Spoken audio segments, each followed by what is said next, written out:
नमस्कार, स्वागत है आप सभी का डीडी न्यूज पर। आप देख रहे हैं मिड डे प्राइम। मैं हूं रमा त्यागी। अगले 1 घंटे में हम बात करेंगे देश भर की बड़ी खबरों की, बताएंगे दुनिया भर में कौन कौन सी खबरों पर है सबकी नजर, क्या चल रहा है खेल और अर्थ जगत में, और कुछ झलके फिल्म, कला और संस्कृति के क्षेत्र से भी। लेकिन सबसे पहले बड़ी खबरें। विपक्षी सांसदों के हंगामे की भीड़ चढ़ी संसद के दोनों सदनों की कार्रवाई। दोनों सदनों की कार्रवाई दिन भर के लिए हुई स्थगित।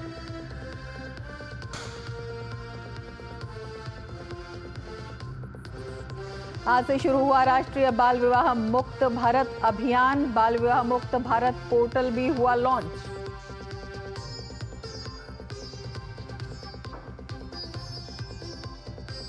बांग्लादेश में संत चिन्मय प्रभु की गिरफ्तारी और हिंदुओं पर अत्याचार के खिलाफ भारत में आक्रोश। आज कोलकाता में बांग्लादेश उप उच्चायोग के सामने प्रदर्शन करेगी बीजेपी।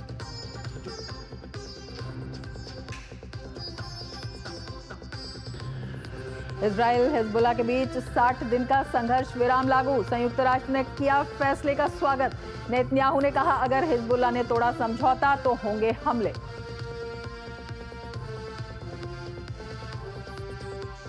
और इस्लामाबाद में इमरान खान की रिहाई को लेकर जबरदस्त प्रदर्शन। कम से कम 6 लोगों की मौत, सैकड़ों गिरफ्तार।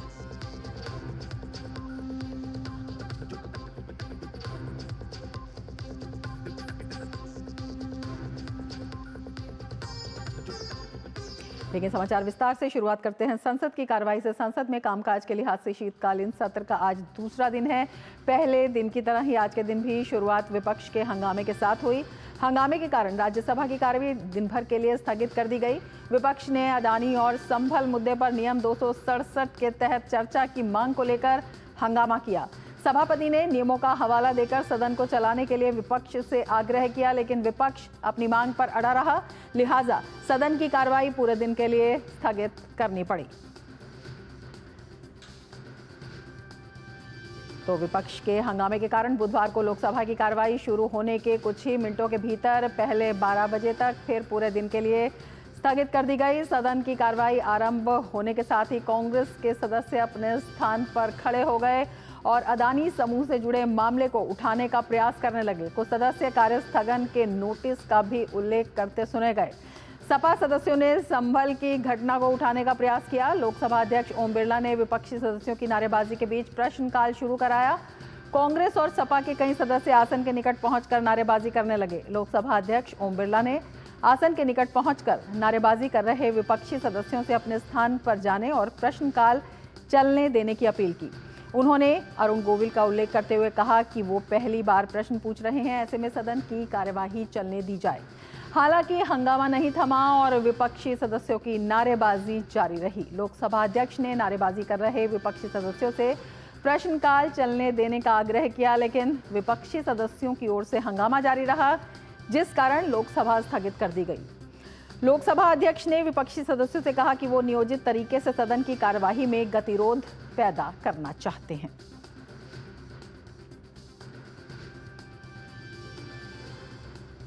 और हमारे संवाददाता ऋषि कुमार हमारे साथ जुड़े हुए हैं और ज्यादा जानकारी के साथ संसद भवन से।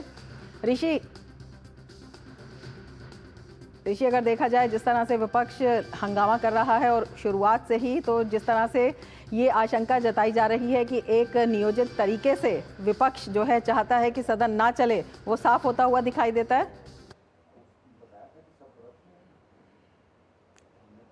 देखिए रमा, जहाँ तक विपक्ष की रणनीति की बात करें तो निश्चित तौर से जो सदन की शुरुआत से पहले ही उन्होंने जो तमाम मुद्दे मीडिया के सामने रख दिए थे और जो अलग अलग बैठकों के ज़रिए उन्होंने ये संकेत भी दिए थे कि किन किन मुद्दों को लेकर वो सदन में शोर शराबा और हंगामा कर सकते हैं। ये साफ तौर से बताया जा रहा था कि सदन के चलने को लेकर कुछ संभावना है कि विपक्ष का गतिरोध लगातार दिखाई दे। और आज हम कह सकते हैं कि दूसरा दिन है और गतिरोध पूरी तरीके से जारी है।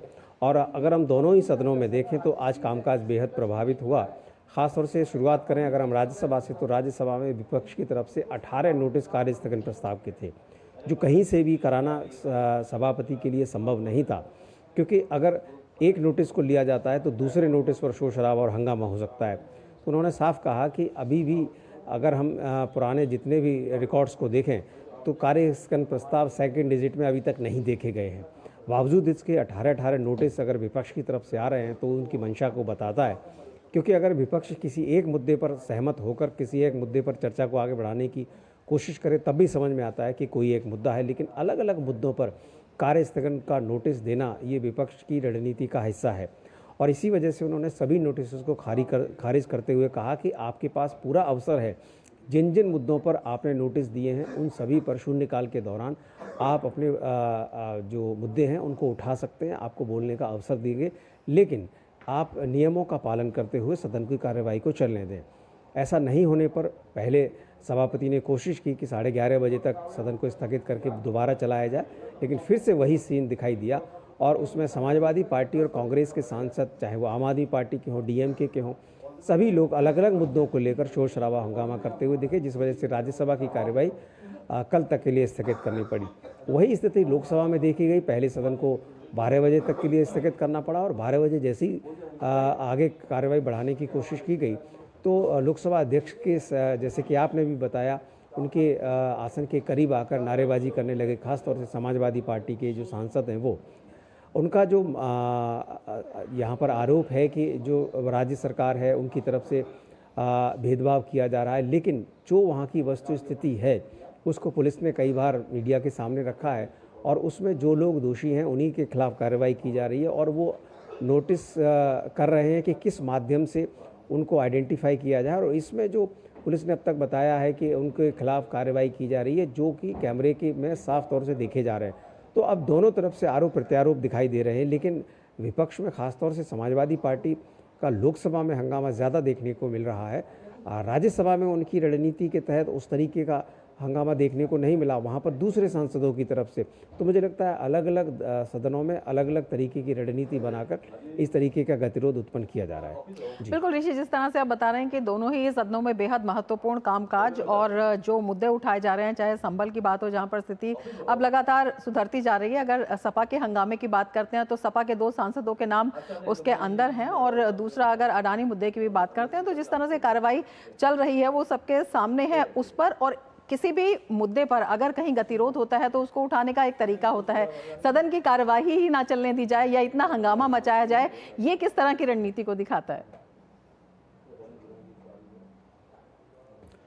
बिल्कुल, देखिए गतिरोध की ही रणनीति है, क्योंकि अगर हम देखें शुरुआत से ही सरकार ने अपने जो विधायी कार्य हैं उनको साफ कर दिया कि वो करीब 16 जो विधेयक हैं उनको लाना चाहती है। 5 नए विधेयक हैं और पुराने विधेयक 10 से 11 के आसपास हैं, उनको वो पारित कराना चाहती है। लेकिन ऐसे में जब हमने देखा कि पहले ही दिन लोकसभा में और राज्यसभा में जो विधेयक सूचीबद्ध किए गए थे वो कामकाज के दौर व्यवधान में के चलते आगे नहीं बढ़ पाए, आज फिर से उनको सूचीबद्ध किया गया, लेकिन वही गतिरोध। और ख़ास तौर से हम देखें कि शून्यकाल में जब मुद्दे उठाने का अवसर है तो आप उन मुद्दों को रख सकते हैं, लेकिन हंगामा जब ज़्यादा है तो ऐसे में जो रणनीति है वो हंगामे की ही है विपक्ष की।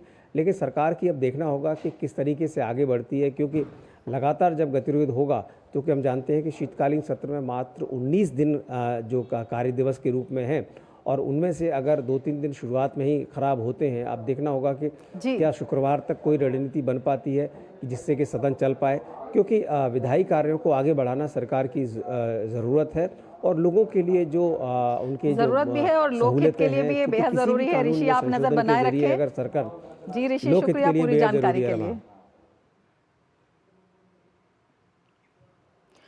आगे बढ़ते हैं। सूचना एवं प्रसारण मंत्री अश्विनी वैष्णव ने लोकसभा में सोशल मीडिया पर अश्लील कंटेंट को लेकर एक प्रश्न का जवाब दिया। उन्होंने कहा कि इससे संबंधित मौजूदा कानून को और सख्त बनाने की जरूरत है ताकि सोशल मीडिया पर अश्लील कंटेंट को नियंत्रित किया जा सके। आज सोशल मीडिया और ओटीटी प्लेटफॉर्म का जो युग है, इसमें जो पुराने कई इंस्टीट्यूशंस थे, डेमोक्रेटिक इंस्टीट्यूशंस, और जो एक प्रेस का एक प्रकार था जिस प्रकार से एडिटोरियल कंटेंट होता था, एडिटोरियल चेक होता था, कोई भी चीज़ छप रही है वो सही है गलत है उसके बारे में पूरा एक निर्णय लेके मीडिया के अंदर लाया जाता था, वो एडिटोरियल चेक आज ख़त्म हो गया है। उस एडिटोरियल चेक के ख़त्म होने के कारण आज सोशल मीडिया एक तरफ से फ्रीडम ऑफ प्रेस का एक बहुत बड़ा माध्यम है, लेकिन साथ ही साथ दूसरी तरफ एक अनकंट्रोल्ड एक्सप्रेशन जिसमें कई तरह के वल्गर कंटेंट वगैरह भी आते हैं। अभी जो एग्जिस्टिंग कानून है माननीय अध्यक्ष जी, उसको निश्चित तौर पे और कड़ा करने की ज़रूरत है और मैं निवेदन करूंगा इसके ऊपर एक कंसेंसस बने। संसद सदस्यों ने आज गणेश वासुदेव मावलंकर की जयंती पर उन्हें पुष्पांजलि अर्पित की। इस दौरान लोकसभा अध्यक्ष ओम बिरला, कांग्रेस अध्यक्ष मल्लिकार्जुन खड़गे और नेता प्रतिपक्ष राहुल गांधी समेत अन्य लोग मौजूद रहे। मावलंकर लोकसभा के पहले अध्यक्ष थे।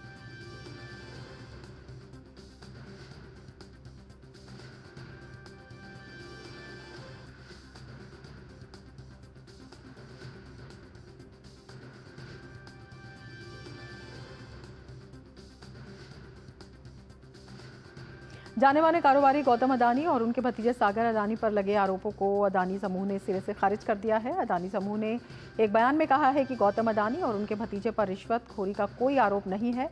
इसके अलावा उन पर एक मामले में अमेरिकी अधिकारियों की ओर से कोर्ट में दायर अभियोग में अमेरिकी विदेशी भ्रष्ट आचरण अधिनियम FCPA के किसी भी उल्लंघन का आरोप नहीं लगाया गया है। कंपनी ने जोर देकर कहा केवल जियो पावर के अधिकारियों और एक कनाडाई निवेशक पर ही रिश्वतखोरी के आरोप लगे हैं। अडानी समूह ने अपने बयान में कहा कि भ्रष्टाचार और रिश्वतखोरी से संबंधित आरोप में केवल जियो पावर के रंजीत गुप्ता, सिरिल कैम्बिन्स, सौरभ अग्रवाल, दीपक मल्होत्रा और रुपेश अग्रवाल और CDPQ कैसे रिपोर्ट एट प्लेसमेंट क्यूबेक कनाडाई संस्थागत निवेशक और जियो के सबसे बड़े शेयरधारक का नाम शामिल है।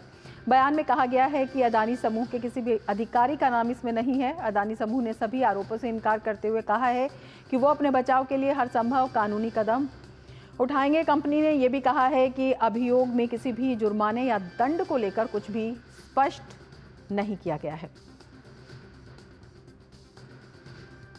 अमेरिकी अदालत में अडानी समूह के खिलाफ आरोपों पर पूर्व अटॉर्नी जनरल और वरिष्ठ वकील मुकुल रोहतगी ने कहा कि ये एक अभियोग है और इस पर अडानी अमेरिका में कानूनी परामर्श लेंगे। उन्होंने 5 आरोपों के बारे में बताया, जिसमें आरोप संख्या 1 और आरोप 5 अधिक महत्वपूर्ण हैं। मुकुल रोहतगी ने कहा कि इन दोनों आरोपों में अडानी का नाम नहीं है।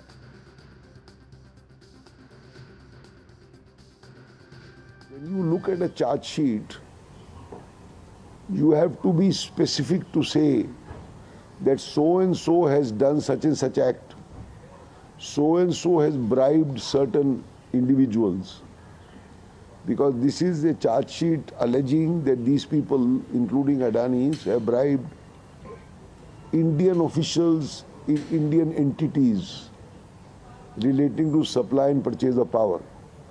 But I do not find a single name or a single detail in the charge sheet as to who has been bribed, in what manner has he been bribed, and the official belongs to such and such department. This charge sheet is completely silent. Count 1 and count 5, the Adanis are not named, but several other persons are named. Whether they are connected with Mr. Adani or not, they will respond, but I just wanted to clear the air that the Adanis are not named in count 1, violation of the Foreign Corrupt Practice Act, or count 5, relating to obstruction of justice. अमेरिकी अदालत में अडानी समूह के खिलाफ लगे आरोपों पर राज्यसभा सांसद और वरिष्ठ अधिवक्ता महेश जेठमलानी का भी बयान आया है और उन्होंने कहा है कि इस मामले में अडानी या अडानी ग्रीन के किसी भी व्यक्ति के खिलाफ कोई अपराध का आरोप नहीं लगाया गया है।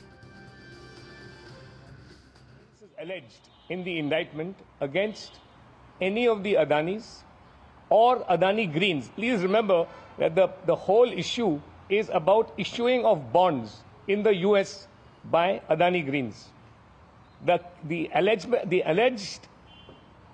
violation in the US is that bonds were issued without informing the bondholders, the investors, that there were violations in India. Now, if that is the substratum of the whole case, please note, the case is that you induced people in America to subscribe to these bonds without informing them that you were indulging in bribes to get contracts in India. आगे बढ़ते हैं। बांग्लादेश में ISKCON के प्रमुख संत चिन्मय कृष्णदास ब्रह्मचारी की गिरफ्तारी के बाद बवाल मचा हुआ है। तमाम हिंदू चिन्मय प्रभु की रिहाई की मांग को लेकर सड़कों पर उतरे हुए हैं, लेकिन हैरानी की बात है कि इन प्रदर्शनकारियों पर भी हमले किए जा रहे हैं और पुलिस प्रशासन मूक दर्शक बना हुआ है। भारत ने बांग्लादेश से हिंदुओं समेत सभी अल्पसंख्यकों की सुरक्षा की मांग करते हुए पूरे मामले पर कड़ा रुख अपनाया है। बांग्लादेश में अल्पसंख्यकों, खासकर हिंदुओं पर अत्याचार का सिलसिला रुकने का नाम नहीं ले रहा है और इसके खिलाफ आवाज उठाने वाले भी यूनुस प्रशासन की प्रताड़ना के शिकार हो रहे हैं। ताजा मामला इस्कॉन के चिन्मय कृष्णन दास का है, जिन्हें सोमवार को पुलिस ने ढाका हवाई अड्डे से उठा लिया। भारत ने चिन्मय कृष्णन की गिरफ्तारी पर चिंता जताई है। विदेश मंत्रालय ने बयान जारी करते हुए कहा, ये घटना बांग्लादेश में चरमपंथी तत्वों के हिंदुओं और दूसरे अल्पसंख्यकों पर हमलों के बाद घटी है। पहले भी अल्पसंख्यकों को निशाना बनाया गया है। हिंदू मंदिरों को अपवित्र करने की घटनाएं सामने आ चुकी हैं, लेकिन दुर्भाग्यपूर्ण है कि इन घटनाओं के अपराधी अभी भी खुलेआम घूम रहे हैं, जबकि शांतिपूर्ण सभाओं के लिए अधिकार मांगने वाले धार्मिक नेता के खिलाफ आरोप लगाए जा रहे हैं। विदेश मंत्रालय ने हिंदुओं समेत सभी अल्पसंख्यकों की सुरक्षा सुनिश्चित करने का आग्रह किया है।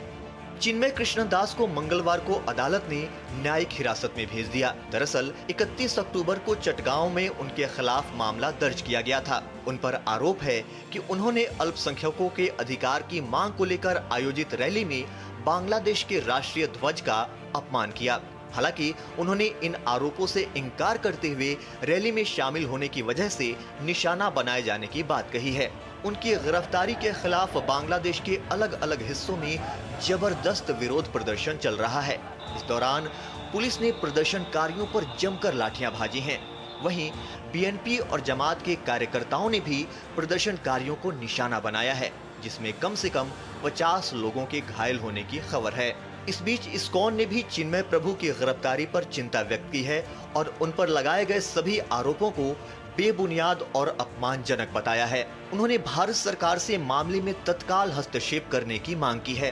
बहरहाल इन घटनाओं ने बांग्लादेश में हिंदू अल्पसंख्यकों की सुरक्षा पर गंभीर सवाल खड़े कर दिए हैं। कट्टरपंथी समूहों के हिंसक रवैये और यूनुस प्रशासन की निष्क्रियता ने अंतर्राष्ट्रीय समुदाय का ध्यान इस मामले की ओर आकर्षित किया है। Bureau report, DD news. Bangladesh में सनातन जागरण मंच के प्रवक्ता चिन्मय कृष्णदास ब्रह्मचारी को जमानत नहीं मिलने पर चटगांव अदालत परिसर में मंगलवार को एक युवा वकील की मौत हो गई।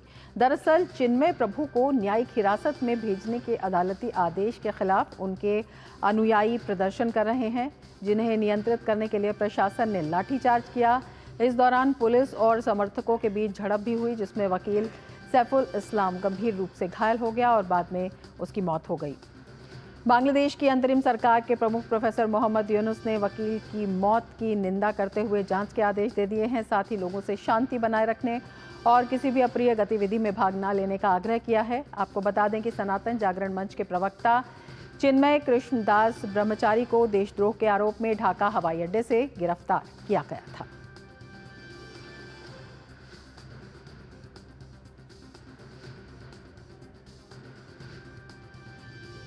और सिर्फ बांग्लादेश में ही नहीं, भारत में भी संत चिन्मय प्रभु की गिरफ्तारी और हिंदुओं पर अत्याचार के खिलाफ आक्रोश है। खासतौर पर कोलकाता में भारतीय जनता पार्टी आज कोलकाता में बांग्लादेश उप उच्चायोग के सामने प्रदर्शन करेगी। पश्चिम बंगाल विधानसभा में विपक्ष के नेता शुभेंदु अधिकारी ने ये भी चेतावनी दी है कि भाजपा कार्यकर्ता उत्तर 24 परगना जिले के पेट्रापोल में भारत बांग्लादेश सीमा पर नाकाबंदी करेंगे। इससे पहले कल भी विधानसभा के बाहर भाजपा ने प्रदर्शन किया। अधिकारी के नेतृत्व में विधायकों ने विधानसभा परिसर में रैली निकाली और बांग्लादेश सरकार के खिलाफ नारे लगाए। उसके ऊपर जिस तरीके से हमला हुआ, जो वीडियो आया है, बहुत पेनफुल वीडियो। ढूंढ ढूंढ के सब हिंदू को ऊपर पीटा। Not only the police army, जमात का लोग भी हिंदू के ऊपर आक्रमण किया। कम से कम 1000 से ज़्यादा इंजर्ड और कुछ का मौत होने का भी समाचार मिल रहा है। पूरा प्रदेश का सनातनी को मैं नेता प्रतिपक्ष के नाते रिक्वेस्ट कर रहा हूं, सड़क में आइए। आपको डेमोक्रेटिक वे से पीसफुल तरीके से आवाज उठाना चाहिए। पश्चिम बंगाल में हिंदुओं पर हो रहे अत्याचार और बांग्लादेशी घुसपैठ का मुद्दा गरमाया हुआ है। इस पर भाजपा सांसद वहीं भट्टाचार्य से बात की हमारे संवाददाता शैलेंद्र मिश्र ने। समीक भट्टाचार्य हमारे साथ हैं। पश्चिम बंगाल में घुसपैठ के मुद्दे को लगातार उठा रहे हैं। सर, क्या है पूरा मामला, क्या आप कहना चाहते हैं? देखिए, जहां तक पश्चिम बंगाल का सवाल है, हमारा साथ बांग्लादेश का 2200 किलोमीटर का ज्यादा एक पोरस बॉर्डर है। The border is porous, full of water bodies.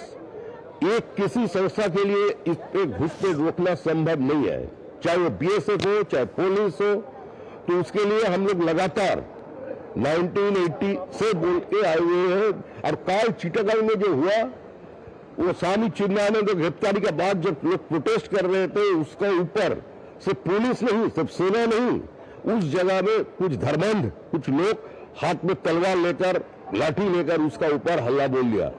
आज काल काली माई की मंदिर तोड़ा गया, मठ को तोड़ दिया गया, हिंदुओं के घर में आग फूंक दिया गया, हिंदुओं के दुकानें लूट लिया गया, महिला को उठा के लेके चला गया। ऐसा अत्याचार चल रहा है और हम लोग खामोश है।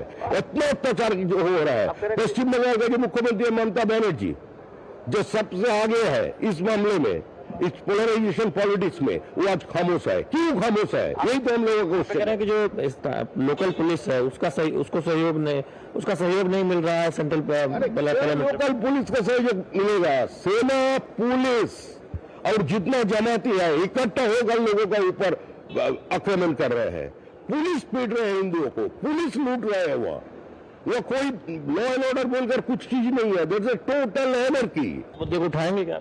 हम तो उठाएंगे। हम तो पहले दिन से भारतीय जनता पार्टी एक ही पॉलिटिकल पार्टी है जो सन 1980 से साइलेंट डेमोग्राफिक इन्वेशन के खिलाफ बोलते आए हुए हैं, और हम बोलेंगे, कल भी बोलेंगे। हम लोग चुप नहीं रहेंगे। समीक भट्टाचार्य कह रहे हैं कि बांग्लादेश में जो कुछ हो रहा है हिंदुओं के साथ, अल्पसंख्यकों के साथ, वो बहुत गंभीर मुद्दा है। और जो डेमोग्राफिक चेंज हो रहा है सीमा के करीब, अगर आप पश्चिम बंगाल की बात करें, उसको वो भी ध्यान दिला रहे हैं कि किस तरह से ममता बनर्जी उस पर चुप बैठी हुई हैं। कैमरामैन अनिकेत के साथ शैलेंद्र मिश्र, डीडी न्यूज, दिल्ली। बांग्लादेश इस्कॉन के प्रमुख चिन्मय कृष्ण दास प्रभु की गिरफ्तारी को लेकर बांग्लादेश सरकार भी चौतरफा आलोचना हो रही है। बांग्लादेश सरकार की आंध्र प्रदेश के उप मुख्यमंत्री पवन कल्याण ने भी चिन्मय कृष्णदास को हिरासत में लिए जाने की कड़ी निंदा की है। सोशल मीडिया पोस्ट पर उन्होंने कहा, आइए हम सब मिलकर बांग्लादेश इस्कॉन के संत चिन्मय कृष्ण दास को बांग्लादेश पुलिस द्वारा हिरासत में लिए जाने की निंदा करें। हम श्री मोहम्मद यूनुस के नेतृत्व वाली बांग्लादेश सरकार से हिंदुओं पर अत्याचार बंद करने का आग्रह करते हैं। बांग्लादेश के निर्माण में भारतीय सेना ने अपना खून बहाया है, हमारे संसाधन खर्च हुए हैं, हमारी सेना के जवानों की जान गई है। जिस तरह से हमारे हिंदू भाइयों और बहनों को निशाना बनाया जा रहा है, उससे हमें बहुत गहरा सदमा पहुंचा है। हम संयुक्त राष्ट्र से हस्तक्षेप करने का अनुरोध करते हैं।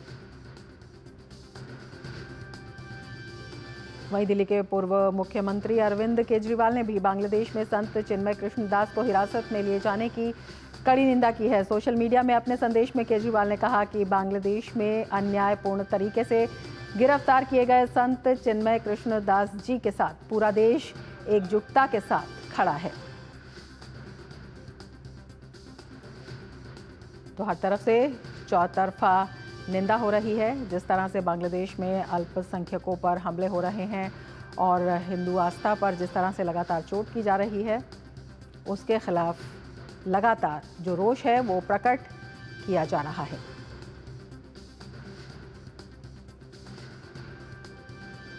और अब हम आपको बताते हैं कि किस तरह से लगातार बांग्लादेश में अल्पसंख्यकों पर हमले हुए हैं। बांग्लादेश में हिंदुओं के 300 घरों और दुकानों पर हमला हुआ है। इसके साथ ही अगर हम बात करते हैं बांग्लादेश में हिंदू मंदिरों की, तो बांग्लादेश में करीब 20 से ज़्यादा हिंदू मंदिरों को तोड़ दिया गया है। इसके साथ ही मंदिर जलाए जा रहे हैं। ढाका में इस्कॉन मंदिर को उपद्रवियों ने जला डाला।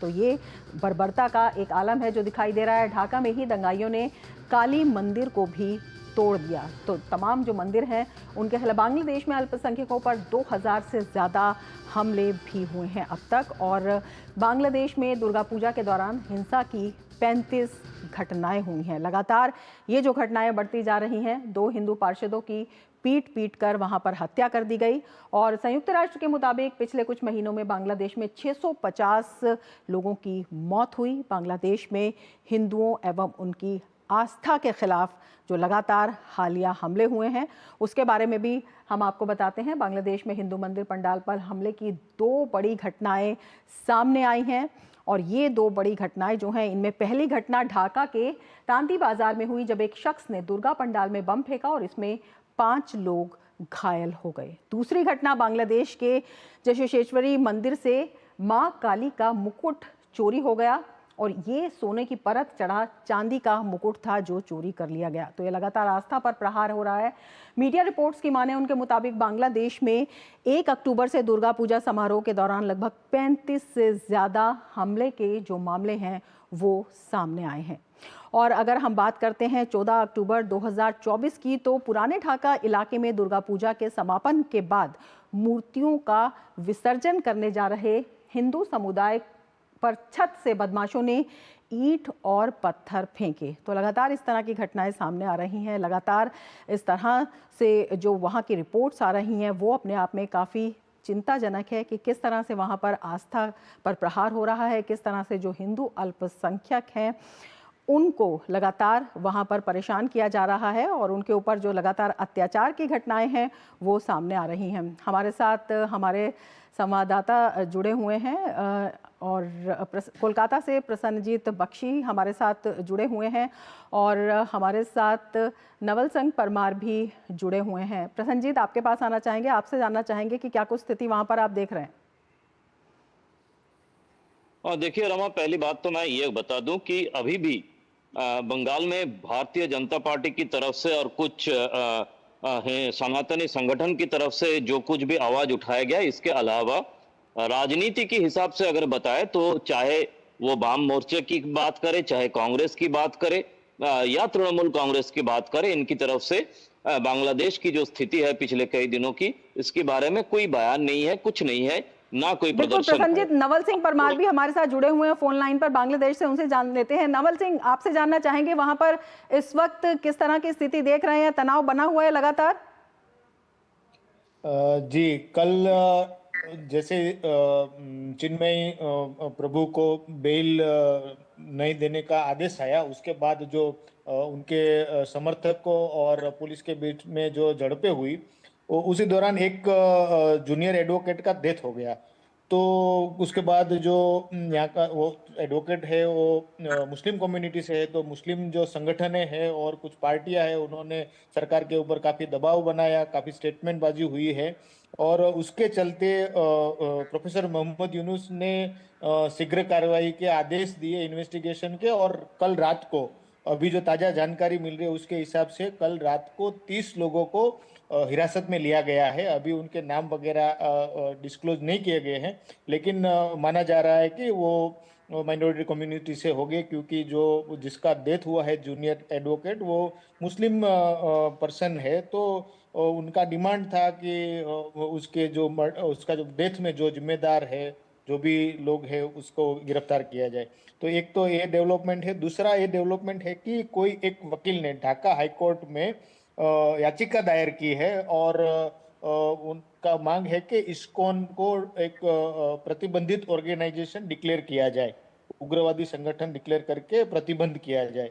उसके ऊपर ढाका में हाईकोर्ट ने जो अटॉर्नी जनरल है उनसे गवर्नमेंट का रुख मांगा है और हो सकता है उनका ये रजूआत थी अटॉर्नी जनरल का कि एक दिन का मोहलत दिया जाए। सरकार अपनी ओर से इस मामले में कार्रवाई कर रही है।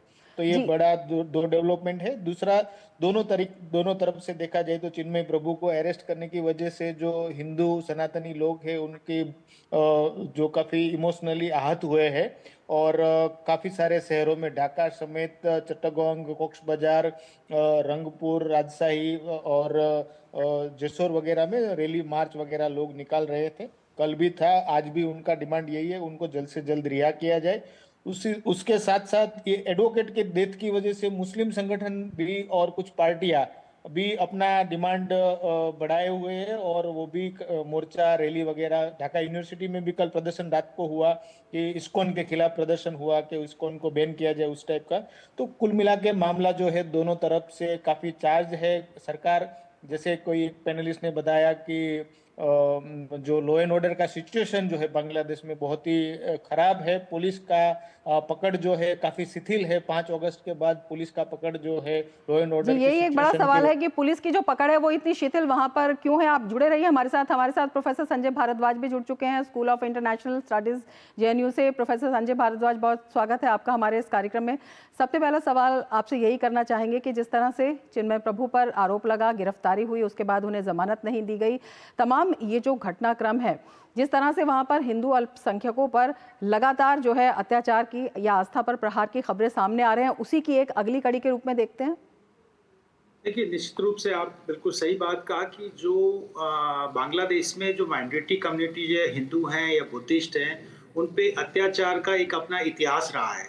उनकी प्रॉपर्टीज को ग्रैब कर लिया गया, उनके जो धार्मिक स्थल है उनको खंडित कर दिया गया, और उनका जितने भी जो रिचुअल्स होते हैं, जैसे दुर्गा पूजा का आपने बिल्कुल सही उठाया, और बाकी जो रिचुअल्स होते हैं उन पे भी हमेशा बारंबार अटैक होता रहा है। और ये अटैक खाली उनकी लैंड ग्रैबिंग्स और उनको परसिक्यूशंस और उनको वहां से माइग्रेट करने के लिए मजबूर करने तक ही सीमित नहीं है। कॉन्स्टिट्यूशन में भी परिवर्तन करके उसको इस्लामीकरण करने का प्रयास 1970 के बाद जब मुजीबुर रहमान की हत्या हुई थी उसके बाद से ही शुरू हो गया था।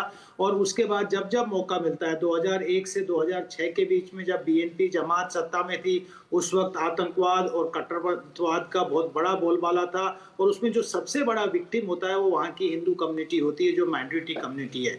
आप उनकी अगर जनसंख्या के हिसाब से देखते तो इस क्षेत्र में जो आज बांग्लादेश है उसमें 1947 में 30% हिंदू कम्युनिटी थी, और 1971 में आते आते 15% हो गया, और आज 8% से भी कम हिंदू कम्युनिटी हो गया। वहाँ का जो मेजोरिटेरियन डिस्कोर्स है, जो एक पाकिस्तान के विचार को आगे बढ़ाने वाले जो लोग हैं, जो बांग्लादेशी राष्ट्रवाद की बात करते हैं और सिर्फ मुस्लिम राष्ट्रवाद की बात करते हैं, वो वहाँ की माइनॉरिटी कम्युनिटीज का दमन कर रहे हैं, और दमन के साथ साथ उनको मजबूर कर रहे हैं कि वो देश को छोड़ के भारत में चले जाएं। तो ये एक बहुत बड़ा, अभी मुझे लगता है कि भारत सरकार को और विश्व कम्युनिटी को एक कठोर कदम लेने की जरूरत है। और जो आवाज अभी बने चिन्मय दास, इसमें उनको राष्ट्रद्रोह और सेडिशन के केस में उनका दर्ज करके उनको गिरफ्तार कर लिया गया।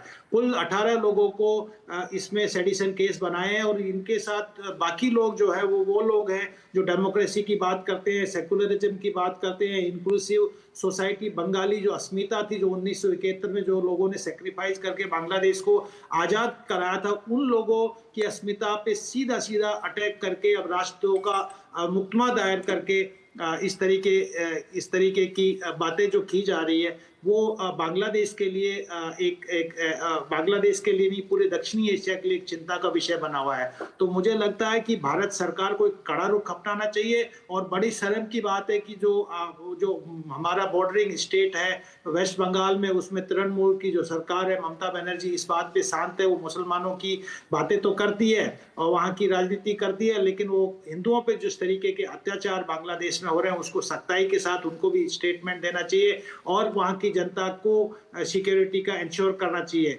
भारत सरकार को ये ना केवल बांग्लादेश के स्तर पे ही बल्कि अंतर्राष्ट्रीय स्तर पे यूएन में हर जगह ले जाके इस बात को एक्सपोज करना चाहिए। बिल्कुल, भारत सरकार ने कड़ी प्रतिक्रिया कल एमईए ने दी है। हम आपके पास आएंगे प्रोफेसर भारद्वाज। प्रसन्नजीत, आपके पास आना चाहेंगे। जिस तरह से प्रोफेसर भारद्वाज ने कहा कि जो पश्चिम बंगाल सरकार है, ममता बनर्जी है, उनका रिएक्शन भी आपसे जानना चाहेंगे कि किस तरह का है, क्योंकि चारों तरफ इसकी निंदा हो रही है, लेकिन वहां से कोई रिएक्शन मुझे लगता है इस तरह का अभी नहीं आया है। बीजेपी जरूर वहां पर जो उप उच्चायोग है वहां पर प्रदर्शन करने की बात कर रही है, तो किस तरह से वहां की स्थिति है, क्योंकि प्रदर्शन वहां भी हो रहे हैं? नहीं रमा, जो मैं पहले ही कहने की कोशिश कर रहा था, चाहे यहाँ पे तृणमूल कांग्रेस हो, वाम मोर्चा या कांग्रेस, किसी की तरफ से कोई भी बयान हमको पिछले कई दिनों से मिला नहीं है। पहली बात तो ये पे। दूसरी बात है कि वाम मोर्चे की तरफ से और तृणमूल कांग्रेस की तरफ से, कांग्रेस वैसे बंगाल में है नहीं, लेकिन वाम मोर्चा तृणमूल कांग्रेस की तरफ से जो माइनॉरिटी पॉलिटिक्स बंगाल में किया जाता है, तुष्टीकरण की राजनीति बंगाल में किया जाता है, एक तरह से उसी का एक रिएक्शनरी चेहरा हम बांग्लादेश में देख रहे हैं। और पश्चिम बंगाल में भी इसका दुर्गा पूजा की, आप कह रही थी कि दुर्गा पूजा की समय पे पंडालों में, बंगाल में दुर्गा पूजा से लेकर काली पूजा तक कितना पंडाल में, कितना प्रतिमाओं पर उपद्रवी ने यहाँ पे ईंट फेंका है या तोड़ दिया है, इसका संख्या अगर गिनाया जाए तो वो शायद बांग्लादेश की तरह एक ही तरह हो जाएगा। समझना ये जरूरी है, प्रोफेसर भारद्वाज भी जो कह रहे थे, लेकिन इसमें इस बार की समस्या यूनुस सरकार के लिए है कि ये पहली बार है कि 30% से 8% होने के बावजूद ये पहली बार बांग्लादेश के हिंदुओं ने प्रतिरोध गढ़ने की कोशिश किया है, जवाब देने की कोशिश किया है, आंदोलन करने की कोशिश किया है। और ऐसा नहीं है कि ज्योति बासु की तरह या बुद्धदेव भट्टाचार्य की तरह बांग्लादेश से भाग के यहाँ पे आके कम्युनिज्म की बात करे। वो लोग वहां पे डट के रहकर अपना जो मातृभूमि है उसके लिए लड़ाई करने की कोशिश किया है। वाम मोर्चे के लिए और तृणमूल कांग्रेस के लिए मुश्किल इस बात की है कि इनके आधा से ज्यादा नेता ये बांग्लादेश से भाग के आकर हिंदुस्तान में राजनीति किए हैं, यहाँ पे मंत्री बने हैं, यहाँ पे बड़े बड़े सेकुलरिज्म की बात करते हैं, यहाँ पे माइनॉरिटी की जो सुरक्षा इसके बारे में बात करता है। तो ये जो इस बार जो हो रहा है, ये थोड़ा सा जो चेहरा दिखाई दे रहा है, ये कम्युनिस्ट और तृणमूल के लिए थोड़ा मुश्किल सा है कि वहां की हिंदू वहां पे रहकर आंदोलन करके ये प्रतिवाद जता रहा है, जो जिसके बारे में तृणमूल कांग्रेस या वाम मोर्चे की तरफ से कोई बयान देना मुश्किल बात है। रमा, बिल्कुल, वो चेहरा जो है वो साफ होता जा रहा है। प्रोफेसर भारद्वाज, आपके पास आना चाहेंगे। भारत सरकार ने कड़ी प्रतिक्रिया एमईए ने कल जारी की और अभिव्यक्ति की जो स्वतंत्रता है उसकी भी बात कही, और चिन्मय प्रभु का भी स्टेटमेंट आया था जिसमें उन्होंने कहा था कि जहां पर जिस घटना की वो बात कर रहे हैं उससे 2-3 किलोमीटर वो दूर पे थे। तो कहीं ना कहीं ऐसा लगता है कि उन्हें जानबूझकर जो है ये एक तरह की एक साजिश है। और अगर इसके अंतर्राष्ट्रीय जो स्टेटमेंट्स की बात करें तो अगस्त में ही UN महासचिव का भी स्टेटमेंट आया था और बांग्लादेश में उन्होंने कहा था कि अल्पसंख्यकों के खिलाफ जो कार्रवाई हो रही है वो ठीक नहीं है। तो अपने आप में आप देखते हैं कितना दबाव पड़ता हुआ दिखाई देता है। डोनाल्ड ट्रंप की भी एक टिप्पणी इसके बारे में आई थी बांग्लादेश सरकार पर, लेकिन उसके बावजूद क्या वजह है कि पुलिस लगातार वहां पर शिथिल दिखाई देती है और लगातार जो है ये अत्याचार की घटनाएं बढ़ती चली जाती हैं? देखिए, इसके दो पहलू साफ साफ है। पहली बात कि जिस तरीके से प्रधानमंत्री शेख हसीना को वहां से हटाया, और जो अभी जो इंटरिम सरकार मैं नहीं कहूंगा क्योंकि उसके पास कोई लेजिटिमेसी नहीं है, कोई कॉन्स्टिट्यूशनल कोई अप्रूवल उसका कोई है नहीं, कोई प्रोविजन नहीं है कि इस तरीके की सरकार बांग्लादेश में बने। तो इलेजिटिमेट सरकार है, इसको अपना लेजिटिमेसी क्राइसिस है और उसमें जो सबसे बड़ा रेसिस्टेंस रहता है। देखिए, बांग्लादेश का जो क्षेत्र है उसमें सबसे बड़े 3 रेसिस्टेंस है। 1952 में भाषा की लड़ाई लड़ी गई, 1971 में आज़ादी की लड़ाई लड़ी गई, और अभी तीसरी जो लड़ाई लड़ी जा रही है वो बंगाली जो संस्कृति है, जो बंगाली जो इंक्लूसिवनेस है, जो उसके लिए लड़ाई जा रही है। उस तीनों में हिंदू कम्युनिटी का बहुत अहम रोल रहा है। अब सरकार चूंकि उसके पास लेजिटिमेसी नहीं है और उसके जो इंस्टीट्यूशंस हैं, खासकर पुलिस की मैं बात कहूंगा, पुलिस तो उनके साथ खड़ी नहीं है क्योंकि उनसे पुलिस से वो जबरदस्ती गलत काम कराने के लिए दबाव डाल रहे हैं। तो अब वो कोहर्स के माध्यम से, आर्मी के माध्यम से, या जो गूंस हैं जिसको जमाते इस्लाम के जो लोग हैं जिन्होंने बंगबंधु मुजीबुर रहमान की प्रतिमा को खंडित किया और जो वहाँ के जो इतिहास था उसको खंडित करने का प्रयास कर रहे हैं, जो आज कॉन्स्टिट्यूशन फिर से बदलने की बात कर रहे हैं। जियाउर रहमान ने कॉन्स्टिट्यूशन बदला था, उसमें सेकुलरिज्म को हटा के बिस्मिल्लाह और रहमान और रहीम अलमटी अल्लाह और कॉन्स्टिट्यूशन का सारा स्ट्रक्चर ही बदल दिया था उस वक्त। उसको शेख हसीना ने रिस्टेट किया। अब दोबारा से एक पहल चल रही है इस इंटरिम गवर्नमेंट, ये इंटरिम लोगों के साथ में कि हम कॉन्स्टिट्यूशन को फिर से बदलें। और मैं एक और बात बता देना चाहता हूं कि मोहम्मद यूनुस तो मुखौटा है, इसके पीछे जो खड़ा है वो जमात खड़ा है, और जितने भी केयर टेकर गवर्नमेंट में आज जो लोग हैं उसमें लगभग सभी लोगों ने बीएनपी जमात के टाइम में सरकार में भागीदार थे। तो ये तो जमात की सरकार को अमेरिका और इन लोगों ने खड़ा कर दिया। बिल्कुल, यूनिट सरकार ने आते ही जमात पर से प्रतिबंध भी हटाया था और वो साफ तौर पर अब दिखाई भी दे रहा है। बहुत शुक्रिया संजय जी हमारे साथ इस चर्चा में शामिल होने के लिए। प्रसन्नजीत, बहुत शुक्रिया वहां से तमाम जानकारी के लिए। और मिड डे प्राइम में यहाँ लेते हैं एक ब्रेक, आप देखते रहिए DD न्यूज।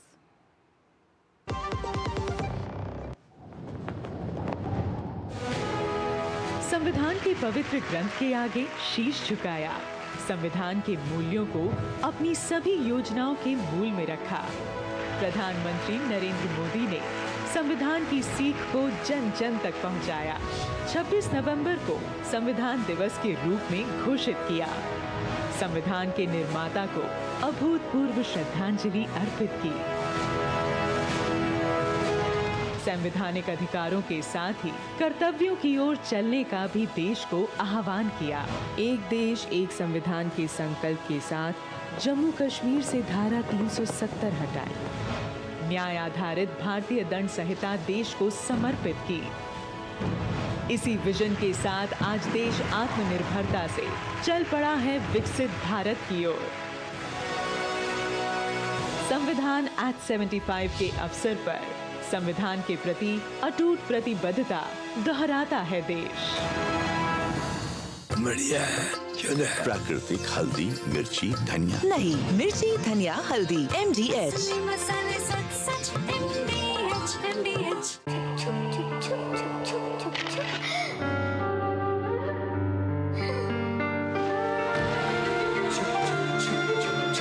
आ जाओ।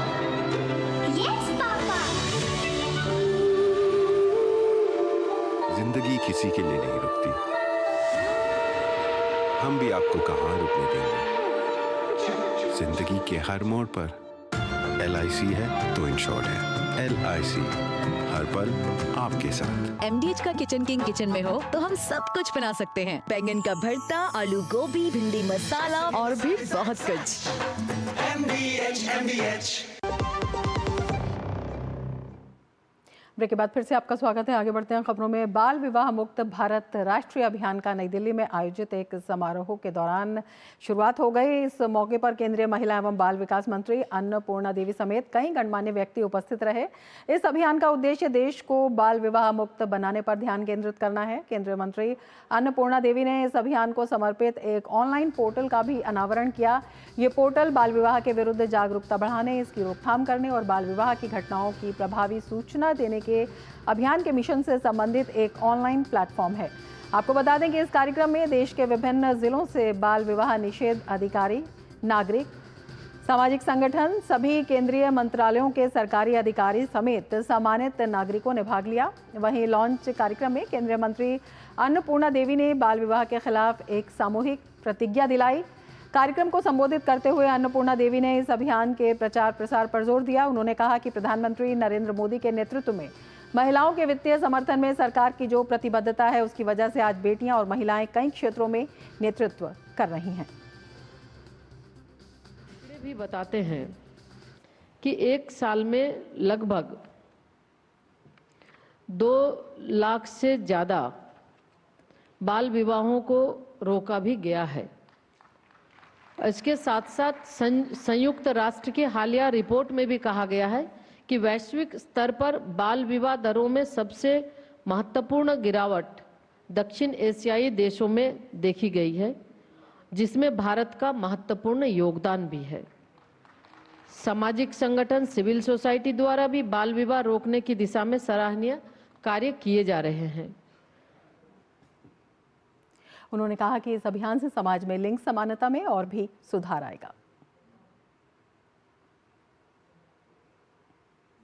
24-25 के वित्तीय वर्ष में अगर हम देखें तो जिस तरह से एक ऐतिहासिक निर्णय जेंडर बजट को बढ़ावा देकर माननीय प्रधानमंत्री जी के नेतृत्व में हुआ है, तो इससे तेज गति के साथ आज हम देखें तो महिलाओं के वित्तीय समर्थन और योजनाओं को बढ़ावा देने के लिए जो सरकार की प्रतिबद्धता है, इसके माध्यम से बहुत ही तेजी के साथ महिला सशक्तिकरण की दिशा में आज हमारी महिलाएं, हमारी बेटियां विभिन्न क्षेत्रों में अपना परचम भी लहरा रही हैं।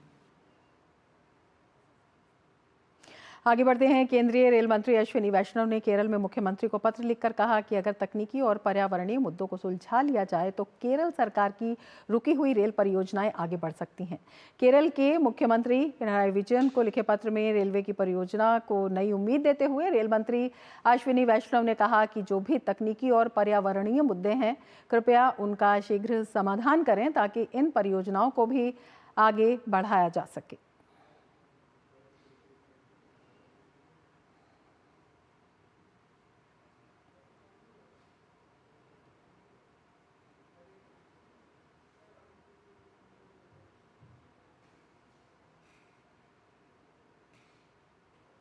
तो केंद्रीय रेल मंत्री ने केरल के सीएम को पत्र लिखा है और उन्होंने कहा है कि अगर पर्यावरणीय चिंताएं मुद्दों का शीघ्र समाधान हो तो रेल परियोजनाएं वहां पर आगे बढ़ सकती हैं। तो शीघ्र समाधान करने की उन्होंने बात कही है पत्र में। आगे बढ़ेंगे, बात करेंगे संभल की। यूपी के संभल में हिंसा के बाद हालात सामान्य हो रहे हैं, जनजीवन पटरी पर लौट रहा है। जामा मस्जिद के पास कुछ दुकानों को छोड़कर संभल के सभी बाजार और स्कूल खुल गए हैं। इंटरनेट सेवा फिलहाल बंद है। हिंसा में जान गंवाने वाले 4 लोगों के परिजनों ने अज्ञात के खिलाफ हत्या की अलग अलग एफआईआर दर्ज कराई है। उधर प्रशासन उपद्रव में शामिल लोगों के फोटो भी मीडिया में जारी करेगा ताकि उन्हें पकड़ने में आसानी हो। पुलिस ने पथराव करने वाले सैकड़ों आरोपियों को चिन्हित कर लिया है और गिरफ्तारी के लिए ताबड़तोड़ दबिश दी जा रही है। संभल शहर के अलावा आसपास के कस्बों और गांवों में भी उन्हें ढूंढा जा रहा है।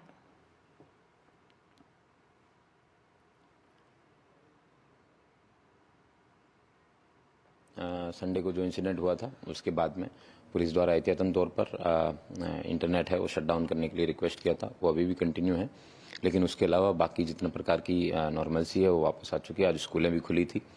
उस दिन के इंसिडेंट में जो सम्मिलित थे उन सबके सीसीटीवी हैं वो प्रोसेस कर लिए गए हैं। 100 से ज़्यादा लोग हैं, उनको आइडेंटिफाई कर लिया गया है। लास्ट 24 आवर्स में हमने कुल 27 लोगों को जेल भेजा है। उनमें से 25 पुरुष और 2 महिलाएँ हैं। जियाउर रहमान को 168 BNSS का नोटिस है, वो 23 नवंबर को दिया गया था और उनको व्हाट्सएप से पर्सनली उनके मोबाइल पे भी भेजा गया था। और मैं उम्मीद करता हूं कि जो भी विधिक कार्रवाई है वो सारे सबूत हैं उनके आधार पर ही की जाएगी। तो उत्तर प्रदेश के संभल में हालात धीरे धीरे सामान्य हो रहे हैं। जिले में भारी पुलिस बल की तैनाती के बीच स्कूल और कॉलेज खुल गए हैं। उपद्रवियों पर पुलिस का एक्शन जारी है और पुलिस के मुताबिक वीडियो और फोटो के आधार पर ही दोषियों को चिन्हित किया जा रहा है। निर्दोष लोगों के खिलाफ कोई कार्रवाई नहीं की जाएगी। पिछले 24 आवर्स में संभल के अंदर सीधी बहुत अच्छी इंप्रूवमेंट है। अब कल भी बहुत दुकान खुल गया, सभी लोग अपना अपना काम कर रहे, स्कूल खुल गया, सभी लोग आपस में जा रहा आ रहा है और मार्केट में अच्छी तरीके का भीड़ भी बढ़ गया है। हम लगातार हम लोग को लोग से संवाद भी बनाया, जो बार बार अपील हमने किया है भाई किसी निर्दोष के खिलाफ पुलिस कुछ करेगी नहीं। जो आदमी है उपद्रववादी उनके खिलाफ भी पुलिस कार्रवाई करेगी। जो सामान्य लोग अच्छे लोग हैं उनके हम लोग सभी वीडियोग्राफ फोटोग्राफ के आधार पर निर्धारित आइडेंटिफाई करके उनके खिलाफ कार्रवाई करेंगे। आप अपना काम करिए, कोई दिक्कत नहीं है। और कल 24 घंटे में अच्छी तरीके सामान्य तरीके से संभल वापस में आई है। आज सुबह अच्छी डेवलपमेंट है। संभल के मौजूदा हालात पर मुरादाबाद कमिश्नर आंजनेय कुमार सिंह ने कहा कि इलाके में अवैध हथियारों की रिकवरी की जा रही है और लोग साक्ष्य इकट्ठा करने में पुलिस की मदद भी कर रहे हैं। उन्होंने कहा कि जांच के बाद साजिश में शामिल लोगों को बेनकाब किया जाएगा। मुरादाबाद कमिश्नर ने बताया कि जांच में मिलने वाले सबूतों के आधार पर आगे की कार्रवाई की जाएगी।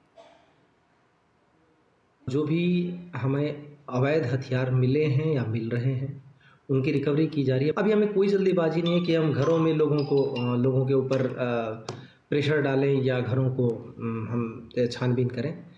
जब लोग खुद ही सहयोग कर रहे हैं हमारा एविडेंस कलेक्शन में तो मुझे कोई ज़रूरत में नहीं महसूस होती, लेकिन आवश्यकता पड़ने पर कोई भी चीज़ करेंगे।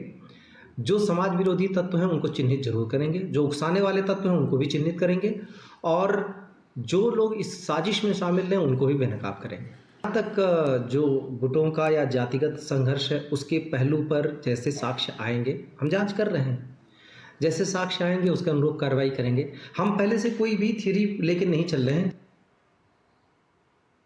कांग्रेस प्रतिनिधिमंडल के संभल दौरे को लेकर केंद्रीय मंत्री एसपी बघेल ने कहा है कि वो वहां माहौल को भड़काने और राजनीतिक रोटियां सेकने जाना चाहते हैं। उन्होंने कहा कांग्रेस नेताओं को संभल की जगह बांग्लादेश जाना चाहिए।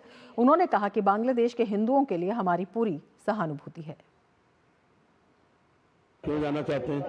और भड़काने जाना चाहते हैं, कानून व्यवस्था बहाल देर में हो इसलिए जाना चाहते हैं। डीएमएसपी उनके चारों तरफ डीआईजी आईजी घूमे इसलिए जाना चाहते हैं।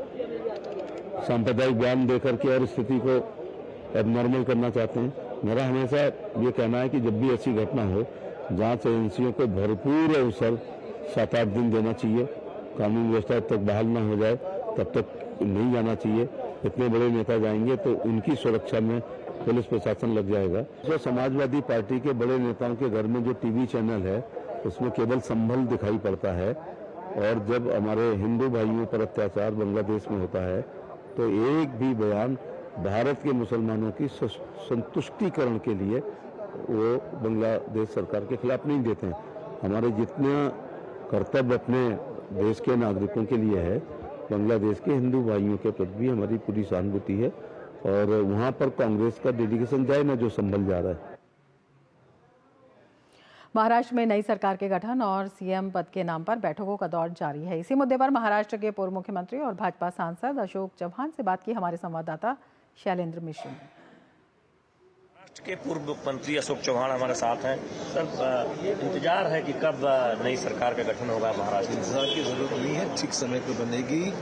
तीनों जो गठबंधन के पार्टनर्स हैं उनको सबको विश्वास में लेकर ही फैसला होगा, इसमें कोई देर की बात ही नहीं है। कब बैठक होनी है? चूंकि एनसीपी तीनों पार्टनर्स को देखिए, ऐसा है शिवसेना और बीजेपी, इतना बड़ा फैसला है, स्टेट चलाना है तो तीनों को विश्वास में लेना चाहिए। विश्वास में लेके सबके एस्पिरेशंस क्या है, सबकी क्या उम्मीद है, सबकी क्या मांगे हैं, वो ध्यान में लेके फैसला होगा। लेकिन ऐसा कहा जा रहा है कि जो है काफी चर्चाओं का दौर चल रहा है और जल्दी फैसला हो जाना चाहिए था, तो क्या 4 दिन बीते हैं, अब सरकार रिजल्ट आके 4 दिन हुए हैं। I don't think there is any delay. कह रहे हैं कि कोई देरी नहीं और जल्दी फैसला ले लिया जाएगा कि महाराष्ट्र में अगला मुख्यमंत्री कौन होगा। अशोक चव्हाण जो बीजेपी के वरिष्ठ नेता हैं, महाराष्ट्र के पूर्व मुख्यमंत्री हैं, वो बात कर रहे थे हमसे और वो कह रहे हैं कि अभी 4 ही दिन हुए हैं चुनाव नतीजे आने में, तो लिहाजा ये जो कहा जा रहा है कि देरी हो रहा है, ऐसा कतई नहीं है। कैमरामैन अनिकेत के साथ शैलेंद्र मिश्र, डीडी न्यूज, दिल्ली। भारत आने वाले समय में 5G पावर हाउस बनने की ओर अग्रसर है। भारत में 5G सब्सक्रिप्शन 2030 के अंत तक लगभग 970 मिलियन तक पहुंचने का अनुमान है। ये कुल मोबाइल सब्सक्रिप्शन का 74% है। एरिक्सन मोबिलिटी रिपोर्ट में ये जानकारी दी गई है। रिपोर्ट के मुताबिक इस वर्ष के अंत तक 5G सब्सक्रिप्शन 270 मिलियन से अधिक हो जाने का अनुमान है। ये इस सेक्टर में कुल मोबाइल सब्सक्रिप्शन का 23% है। साथ ही रिपोर्ट में ये भी कहा गया है कि ये भारत में प्रति स्मार्टफोन औसत मासिक उपयोग सबसे ज़्यादा 32 GB है और 2030 तक इसके 66 GB तक बढ़ने की उम्मीद है। रिपोर्ट के अनुसार भारत ने बड़े पैमाने पर मिड बैंड को स्थापित किया है और 2024 के अंत तक इसके लगभग 95% जनसंख्या कवरेज तक पहुंचने की उम्मीद है। रिपोर्ट के अनुसार 67% 5G स्मार्टफोन यूजर्स अगले 5 वर्षों में साप्ताहिक आधार पर जेनेरिक AI ऐप का इस्तेमाल करेंगे।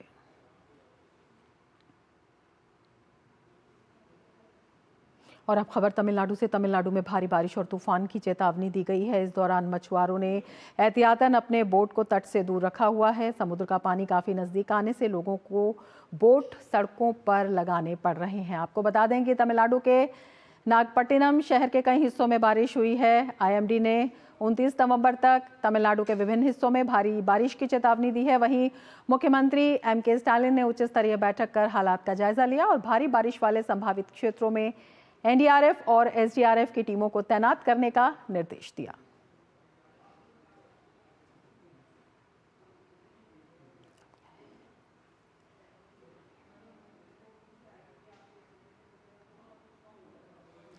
और मिड डे प्राइम में फिलहाल लेते हैं एक ब्रेक। आप देखते रहिए DD न्यूज़। दिन भर की भाग दौड़ में जब छूट जाएं जरूरी खबरें, जब आप हो जल्दी में और जाननी हो हर खबर, जब फटाफट अंदाज में देखनी हो आपको तेज खबर, जब केवल आधे घंटे में जानना हो देश दुनिया का हाल, तब देखिए खबरों का हाई स्पीड शो एक्सप्रेस 100। और अब वक्त है खेल की खबरों का। और खेल की खबरों के साथ सुचित्रा हमारे साथ जुड़ चुकी हैं। सुचित्रा, क्या कुछ खास खेल की खबरों में आज? शुक्रिया रमा। और सबसे पहले बात करते हैं शतरंज की। शतरंज विश्व चैंपियनशिप में भारत के डी गुकेश और चीन के डिंग लिरेन के बीच दूसरे राउंड का मुकाबला ड्रॉ पर खत्म हुआ। गुकेश और लिरेन के बीच दूसरे राउंड का खेल 23 चाल के बाद समाप्त हुआ। मंगलवार को दूसरे राउंड में गुकेश ने काले मोहरों के साथ खेला। डिंग लिरेन 1.5 अंक के साथ 14 गेम के इस मुकाबले में आगे चल रहे हैं, जबकि गुकेश के पास आधा अंक है।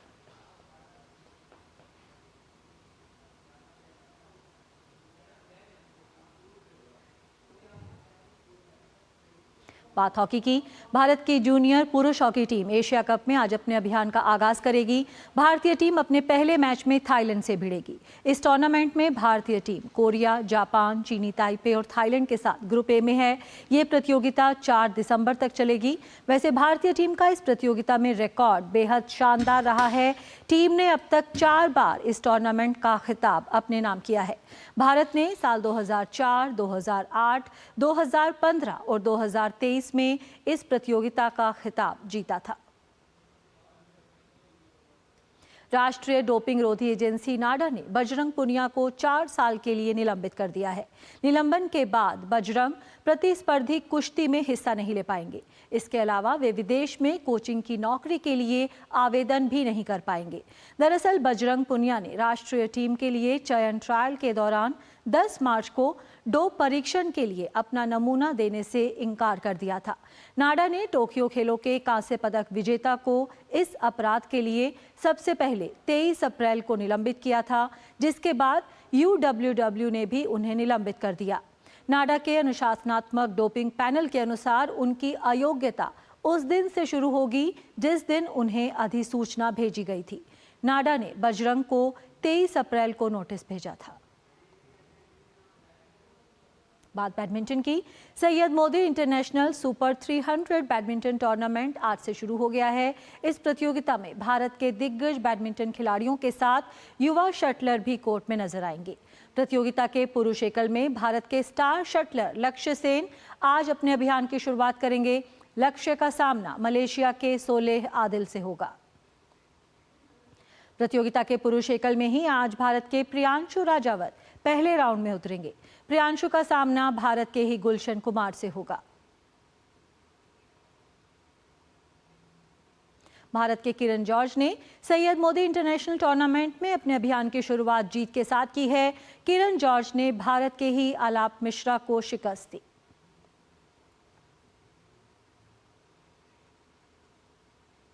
इस प्रतियोगिता में महिला एकल में आज भारत की PV सिंधु पहले दौर में भारत की ही अनमोल खरब के साथ मैच खेल रही हैं।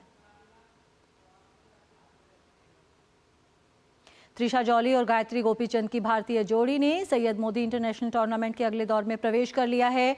त्रिशा गायत्री की जोड़ी को पहले दौर में हमवतन आरती सारा और वर्षिनी विश्वनाथ की जोड़ी के खिलाफ वॉकओवर मिल गया। तो खेल की खबरों में इतना ही। वापस चलते हैं रमा के पास।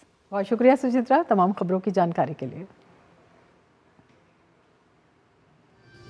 और अब आगे बढ़ लेते हैं खबरों में। पाकिस्तान में पूर्व प्रधानमंत्री इमरान खान की पार्टी पाकिस्तान तहरीक-ए-इंसाफ ने अपना विरोध प्रदर्शन खत्म कर दिया है। देखते ही गोली मारने के आदेश के बाद इमरान समर्थकों ने इस्लामाबाद में प्रदर्शन खत्म करने का ऐलान किया। दरअसल जेल में बंद पूर्व प्रधानमंत्री इमरान खान के समर्थकों का हौसला उस समय चकनाचूर हो गया जब सुरक्षा बलों ने आधी रात को बड़ी कार्रवाई की। जवानों ने इस्लामाबाद में एकत्र हुए उनके हजारों PTI समर्थकों को तितर-बितर करने के लिए अभियान शुरू किया।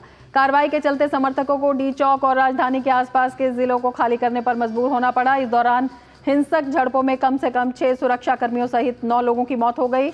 मंगलवार रात की गई कार्रवाई को पार्टी ने फांसीवादी सैन्य शासन के तहत नरसंहार बताया। प्रदर्शन समाप्त करने के बाद पार्टी की तरफ से कहा गया कि आगे की कार्रवाई का ऐलान पूर्व प्रधानमंत्री इमरान खान के मार्गदर्शन पर किया जाएगा। पुलिस सूत्रों ने कहा कि लगभग 450 प्रदर्शनकारियों को गिरफ्तार किया गया है, जबकि पाकिस्तान तहरीक-ए-इंसाफ ने कहा कि यह सुरक्षा बलों द्वारा प्रदर्शनकारियों पर हिंसक हमला था, जिसमें उन्होंने अधिक से अधिक लोगों को मारने के इरादे से गोलियां चलाई।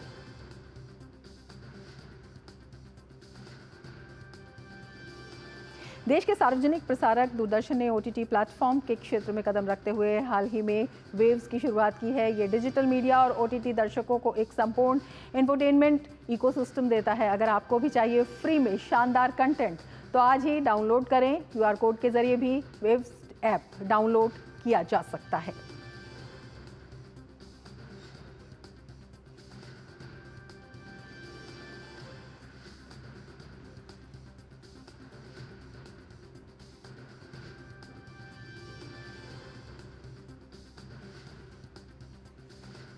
और इसके साथ ही मिड डे प्राइम में फिलहाल इतना ही। दीजिए इजाजत। नमस्कार।